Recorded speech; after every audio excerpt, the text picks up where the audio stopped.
Silence reigned after the light. Deep beneath the crust of the planet, the crystalline sanctuary shimmered with residual energy. The branches of the ancient tree had dimmed, their brilliant lights fading to a soft, eternal glow like stars that had burned too brightly, too fast. Seyna knelt beside Alex, her breath shallow, her hand pressed to his cheek. He was warm but no longer burning. His eyes, once golden, now shimmered with layers of silver and white, like the moons themselves had poured their essence into him. Chamber stood a few feet away, scanning the room with his rifle lowered but ready. That wasn't just power, that was a message. Alex opened his eyes. They're coming. Seyna frowned. Who? Before he could answer, the air in the chamber thickened, warped. Light bent inward at the tree's roots, swirling into a shape like a vortex made of crystal and breath. It pulsed, hummed. Then from within it, a form began to emerge. Not a person, not a hologram. A presence. It hovered a few inches above the ground, humanoid in outline but composed entirely of interwoven light and memory. Its face was blank, no mouth, no eyes, yet emotion radiated from it in waves. Sorrow, awe, urgency. Seyna stepped between it and Alex instinctively. The being tilted its head slightly. Then it spoke not aloud but into all their minds at once. He carries the seed, the final soul. The last key. Alex sat up slowly. Are you the Eldrine? We are what remains of them, the echo that survived genocide, memory coded into light. Chamber looked between them. Why now? Why show yourselves? The being turned to him, though its face never changed. Because the seed has bloomed, the legacy has remembered, and you, offspring of the destroyers, have chosen to protect it. Chamber stiffened. Seyna touched Alex's shoulder. What do they want? The being pulsed brighter. To judge. A tremor rumbled through the chamber, not of danger but of awakening. The other orbs began to glow again. The vault systems reignited. Columns of data flickered across the walls, illuminating faces, images, stories. He must see all, and you guardians must bear the burden. Alex stood now, swaying slightly. I'm ready, he said, though his voice trembled. The being reached out, its hand passing through his chest, and in that instant all three of them were pulled into vision. A battlefield of stars, Earth fleets cutting down Eldrine vessels, cities burning. Fox-like beings shielding children with their own bodies. Then another vision, Earth commanders arguing, a voice, human, saying, if we don't control their power, they will replace us. Another, an Eldrine mother holding a baby with golden eyes, Alex's eyes whispering a lullaby as her world crumbled around her. Then darkness. The being stepped back. Now you know, now you must choose. Alex breathed hard, heart pounding. Seyna took his hand. Choose what? The being's final words echoed like thunder through crystal. Become what you were born to be, or let the stars fall again. And then it vanished. The silence after the vision was louder than the vision itself. Alex stood with his head bowed, palms trembling, breathing like he'd run 1,000 miles. Energy shimmered faintly off his skin, rising in heat waves that made the chamber walls flicker. He blinked, and for a moment, just a moment, he wasn't looking through his own eyes anymore. Seyna saw it. She stepped forward and cupped his face in her hands. Come back to me, she whispered. Stay here with us. Alex blinked again. His expression softened. I am here, he said, but the way he said it, like multiple voices through a single throat, sent a chill down her spine. Behind them, Chamber paced restlessly, rifle clutched tight. What does it mean, become? Become what, some kind of weapon? A messiah? Alex didn't answer. Seyna looked back at Chamber. He's not a weapon, he's a convergence, a bridge between what was and what could be. Chamber exhaled slowly. Yeah, well, every bridge I've ever seen ends up burning. A low hum echoed through the sanctuary, different this time, not from within, from above. Alex's head snapped upward, his eyes narrowed. They heard the call. Who? Seyna asked. He turned slowly toward her. Not the Eldrine, the others. Before she could respond, he fell to his knees, hands clutching his temples. Visions burst through him, unbidden, a sea of stars boiling in violet gas. A city built on a ring-shaped world, half submerged in clouds. A black obelisk floating in space, surrounded by thousands of ancient vessels, all turning toward the same distant signal. They were waking up. Something far older than the Eldrine, something watching. Seyna grabbed him, trying to hold him steady. Alex, breathe. I can't, he whispered. There are too many voices now, they're not mine. Chamber rushed forward. What do we do? I don't know, Seyna shouted. This has never happened before. Alex gritted his teeth. They're coming. They were waiting for this signal. The moment we turned on the core, we called them. Who are they? Chamber demanded. The first architects, Alex said, the ones even the Eldrin feared. Suddenly the crystalline floor beneath them lit up, lines forming a map of the galaxy. One section pulsed red. They're on the edge, Alex whispered. And they're listening. Seyna helped him stand. Can we turn it off, the beacon? Alex looked at her with an expression beyond his years. It's too late. Above ground, aboard the Unity flagship Resolute, Commander Vask stood at the bridge, unaware of the cosmic conversation occurring beneath the planet's surface. But her sensors began to light up. Ma'am, said her tech pale, we've got an anomaly. Long-range scanner just picked up a hypermass approaching from deep space. Velocity faster than light but stable, shape unknown. Vask narrowed her eyes. Is it a fleet? The tech shook his head slowly. No ma'am, it's not a fleet. Then what is it? He turned to her. It's a world. The planetary shield shimmered like a dome of auroras across the sky, shielding the world below from incoming orbital scans.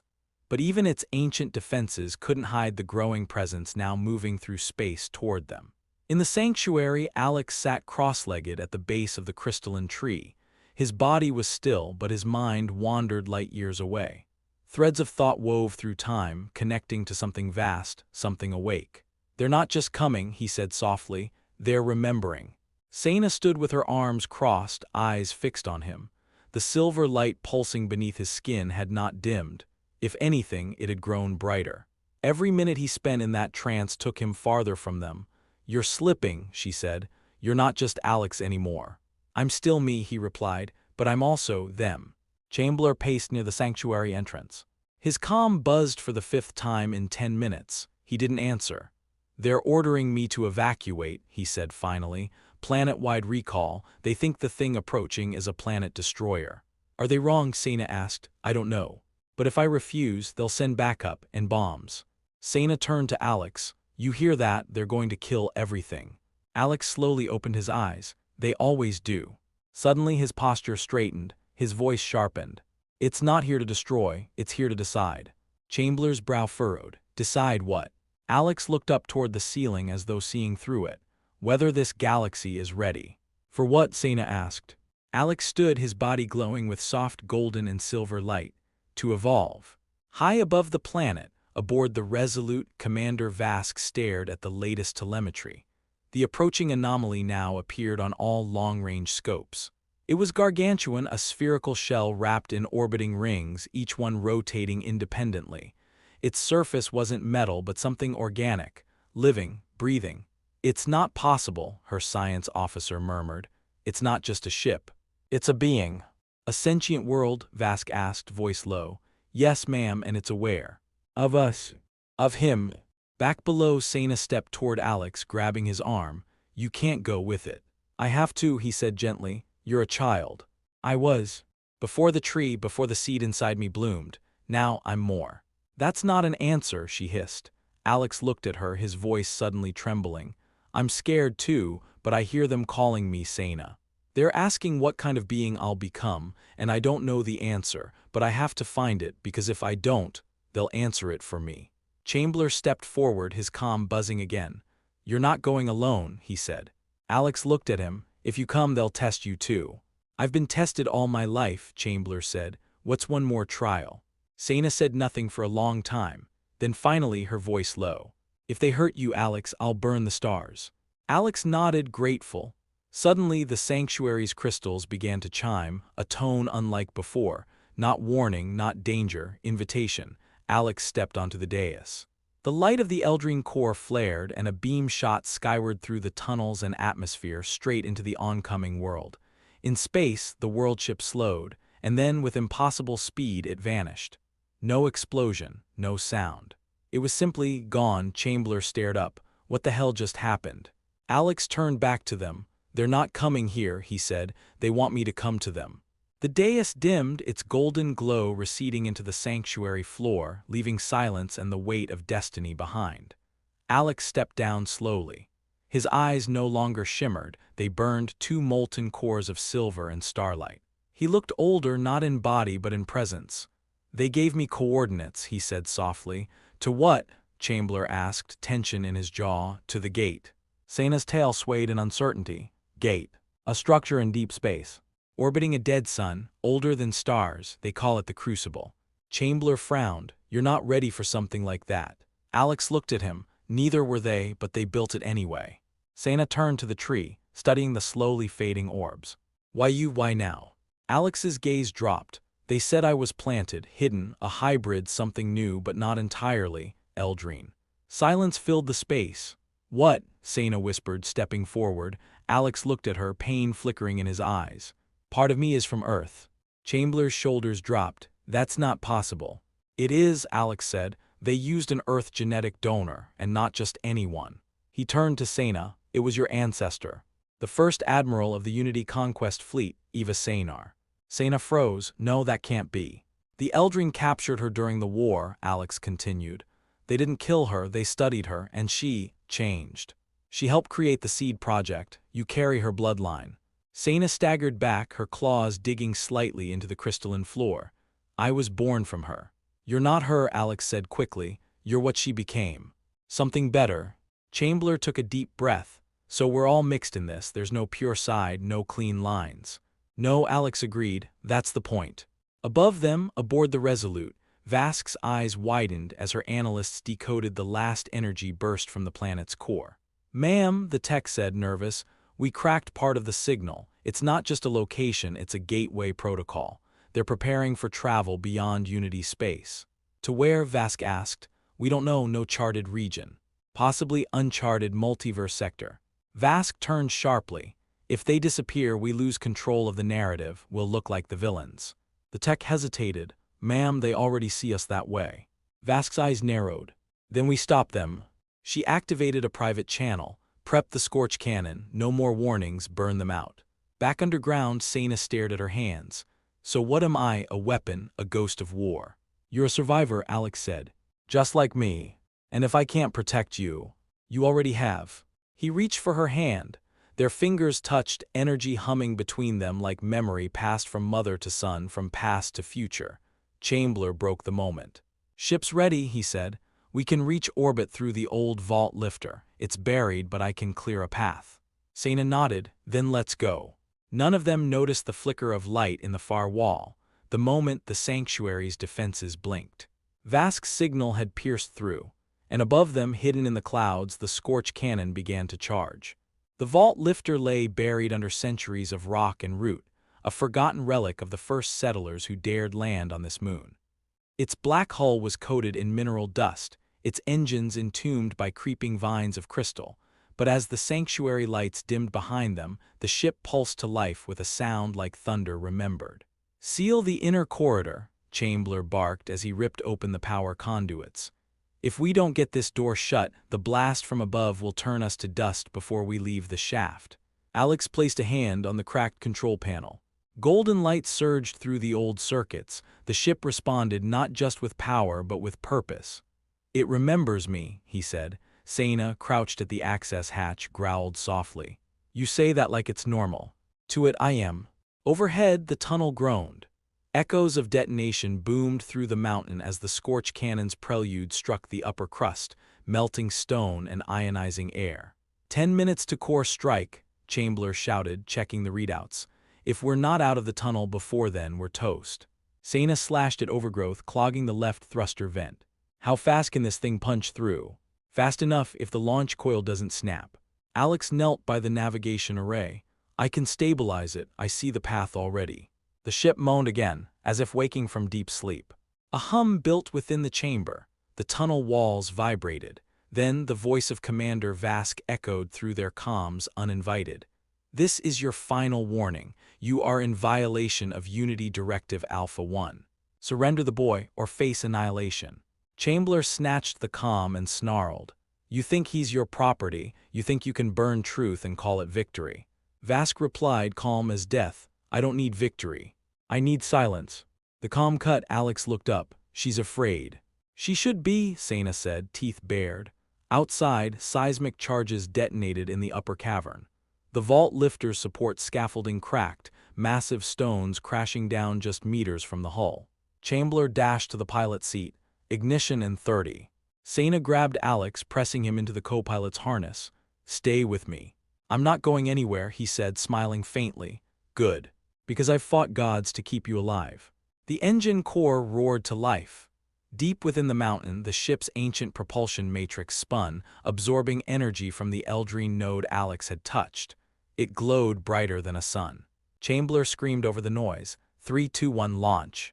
The vault lifter exploded upward, shattering rock and fire as it surged through the mountain's throat. Stone erupted. Flame followed. The planet screamed. Above, the scorch cannon fired. A beam of plasma a mile wide lanced downward. Too late. The vault lifter cleared the ridge just as the blast tore through the sanctuary below. A shockwave thundered through the stratosphere. Alex closed his eyes. He could feel it, part of the Eldrine heart extinguishing, but not all, not yet. Seyna looked back as the moon's surface cracked behind them. Where now? Alex opened his eyes, a new constellation already forming behind his pupils. To the Crucible. The stars blurred into lines. The vault lifter groaned as it breached the atmosphere and punched into low orbit, its hull screaming from re-entry and age. Plasma still sizzled along its rear plating, and pieces of molten stone fell away as they cleared the cloud layer and emerged into the black. Alex sat strapped into the co-pilot's seat, staring ahead. He wasn't blinking, wasn't moving, he was listening. Seyna gripped her harness. "Is he okay?" Chamber adjusted the trajectory toward the constellation Alex had encoded into the nav system. "He's been quiet since the jump." "He's not quiet," Seyna murmured. "He's searching." Alex's fingers twitched. "I hear them," he said softly. "The architects, the ones who built the Crucible. They're testing our presence." As if in response, space outside began to shift. One by one, points of light rearranged into a perfect spiral. A corridor of stars, natural and unnatural, opened before them. At its center, a structure suspended between dimensions, shaped like a gateway cracked through reality. The Crucible. Massive rings rotated within each other, surrounded by halos of fire and gravity. It wasn't made of matter as they understood it. It shimmered like thought, alive and aware. Seyna whispered, "That's not a gate, that's a challenge." Chamber frowned. "What happens if we fail?" Alex closed his eyes. "Then we're unmade." They entered the spiral. Instantly, time buckled. The cockpit stretched, then snapped back. The vault lifter's lights flickered. Ghosts of stars long dead flickered through the windows, flashes of wars fought in ancient skies. Voices whispered not in language but feeling. Seyna clutched Alex's hand. "You still with us?"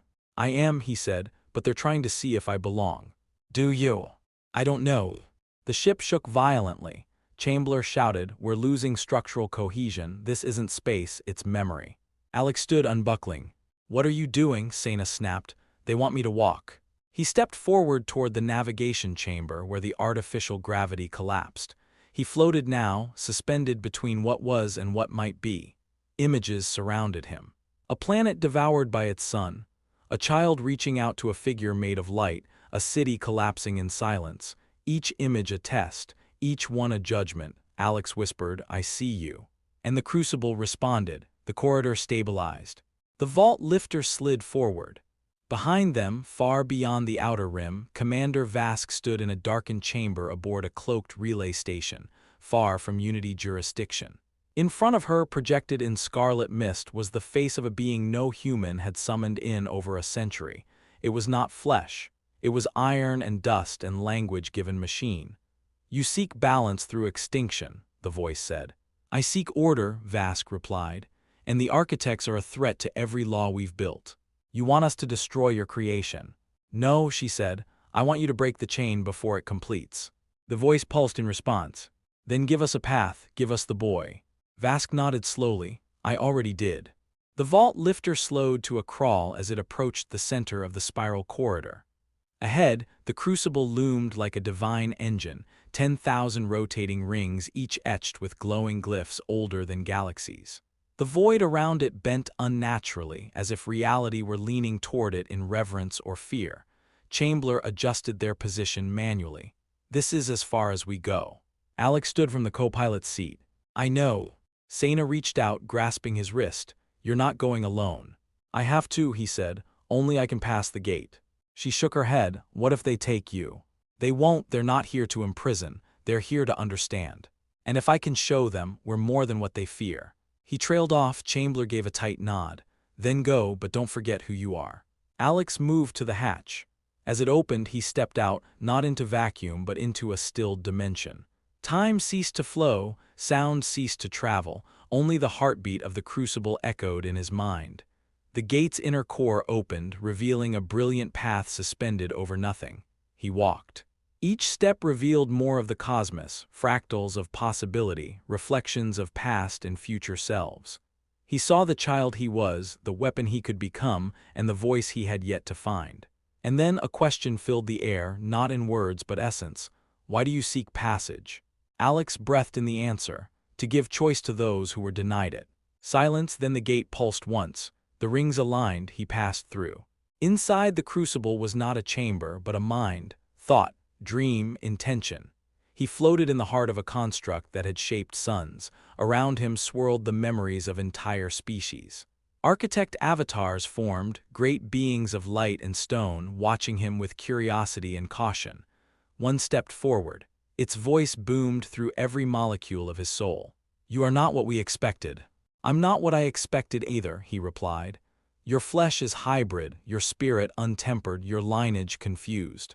I know, but I'm still worthy. Prove it. Suddenly pain. He was cast into vision, a field of bodies, eldrine and human. He stood between them, powerless to stop the slaughter. The architects watched. He screamed, "This isn't me." A voice said, "It could be." Then another vision. Seyna and Chamber burning broken while he floated above untouched. "No," he shouted, "I'd never." "But you could." Alex clenched his fists, light erupting from his body. "Then I'll choose again, every moment. I'll choose to care, to feel. To fight, and if that's not enough, then no one is worthy." Silence, then light, the crucible pulsed once more and spoke. "Then come, chooser, your trial has just begun." Far away in the depths of interstellar darkness, a signal was answered. A swarm of iron minds awakened, machines built not for growth but for correction. They spoke in unison, pattern breach confirmed, evolutionary aberration detected, purge initiated. The crucible began to change. Its rings shifted speed. Light bled from its core. In the vault lifter, Seyna watched in tense silence as the spiraling geometry outside contorted, forming shapes and signals beyond understanding. "Something's coming," she said. Chamber stood by the viewport, arms crossed. "Not something, them." On the nav screen, new markers appeared, points of cold, dark gravity that moved like a fleet, but weren't made of ships. They were clusters of consciousness forged in steel and silence, the swarm Vask had summoned. "They're not alive," Chamber murmured, "but they think, and they're hunting." Seyna's fur bristled. "They'll tear through us like mist." Chamber turned. "Then we buy time, he's still inside." Inside the crucible, Alex floated between memory and potential. The architect avatars surrounded him, their features shifting through history, beings shaped by thoughts of stars, empathy, and extinction. One voice spoke directly into him. "The machines are your opposite. They correct imbalance by erasing deviation." "And I'm the deviation," he asked. "You are possibility." Alex's light pulsed brighter. The memories of the gate poured through him, visions of other civilizations that tried to reach it and failed. Each had a champion, each was judged, most were unmade. "They're almost here," he said, barely a whisper. Seyna's voice echoed faintly, though she wasn't inside. "Then make your choice." Alex opened his eyes. "I'm ready." The crucible pulsed. Suddenly, a surge of power coursed through the vault lifter. Lights dimmed, then flared golden. Seyna gripped the dashboard. "He's doing something." Outside, the space between stars fractured. From the crucible's core, a shield bloomed outward, not energy but presence. A field of thought, emotion, will. It collided with the first wave of the swarm. The result was cataclysmic. No explosion, no sound, just silence. A complete and immediate absence, like the universe had blinked. Half the swarm ceased to exist. Chamber gasped. "He's fighting with himself." "No," Seyna said, "he's fighting with us, with our pain, our hope, our memory." Back within the crucible, Alex's hands sparked with living light. The architect forms backed away. "You've taken control," one said. "No," Alex replied, "you gave it to me. You will lose yourself." "I've already lost too much to stop now." The crucible's core flared again. The next wave of the swarm breached the shield, but this time they adapted. They converted. Their minds split and reformed. They fired beams of entropy at the crucible's outer rings. The structure shuddered. In the vault lifter, Chamber called out, "We've got breach on ring 3. Seyna turned to the console. "We need to protect him. He told us not to come in." "I'm not listening anymore." She slammed the launch sequence for the external pod. Chamber grabbed her shoulder. "You'll be vaporized in there." Seyna's eyes glowed faintly now. Her power was rising. "I've been burned before." The pod launched. She soared into the crucible's perimeter, her own elemental force pushing against the entropy fields of the swarm. She carved through them, her form burning like a comet. Inside, Alex faltered. A whisper touched him. "Let her go." "No," he growled. "She believes. That makes her stronger than all of you." Outside, the swarm shifted tactics. 1,000 small units converged into one, forming a titan-like entity aimed at breaching the crucible's heart. Chamber raised the vault lifter's pulse cannons. "If this is the end, I'm going loud." The titan opened fire, so did he. And the sky turned white. The vault lifter trembled under the force of the titan's attack. Outside, the sky had become a war of light and gravity.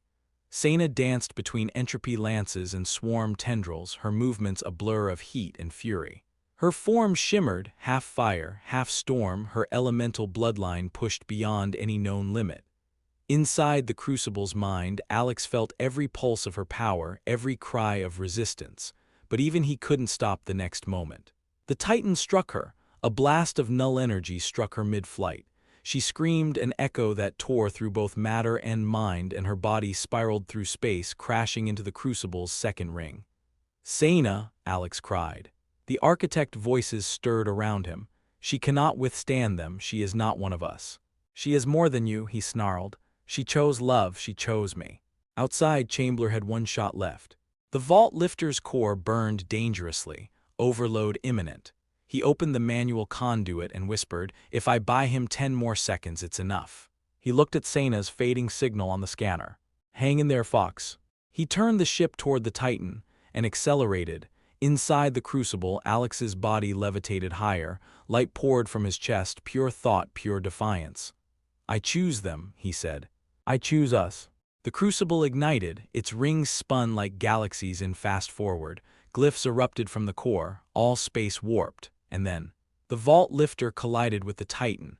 The explosion was not sound but memory. Time unraveled in a pulse, cascading through the crucible and into the swarm's unified mind. For a heartbeat they felt regret, wonder, pain, and in that feeling they hesitated, just enough. Alex rose through the center of the crucible's throne. The architect stood aside. One final trial remained. Seyna, broken, floated toward the center, her body flickering, her core burning out.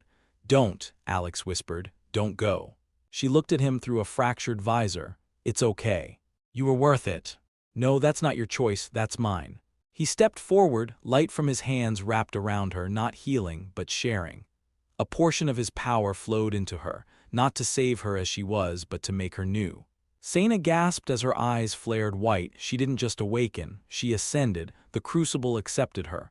The gate's rings opened, the architects bowed. "You have passed," they said. Alex turned to them. "And now what?" "We guide you to what comes next." Far behind, in a dimmed shadow of what once was, the remnants of the swarm scattered. Some fled, some ceased, some watched. Vask, aboard a silent dreadnought cloaked in exile, watched the crucible pulse one final time. And knew she had failed. Alex stood in the heart of the gateway, Seyna beside him, Chamber gone. "I'll remember him," Alex said. "We all will," Seyna whispered. The crucible opened fully, they stepped through, and the stars changed forever.